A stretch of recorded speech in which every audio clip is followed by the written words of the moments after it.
Якось на місяці народився незвичайний кролик. Я народився. І сталося так, що він потрапив на землю, де знайшов багато нових друзів. Привіт.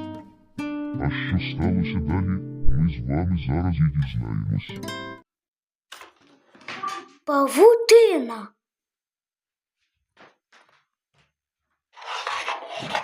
Несешь ответе павутина.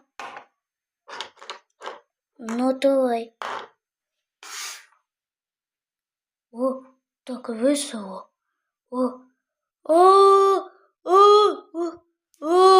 Помогите!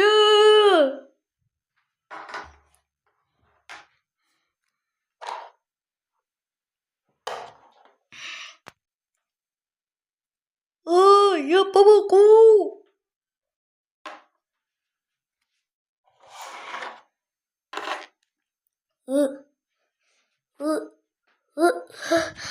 Ой! Несешь смотри мультики. Ну давай.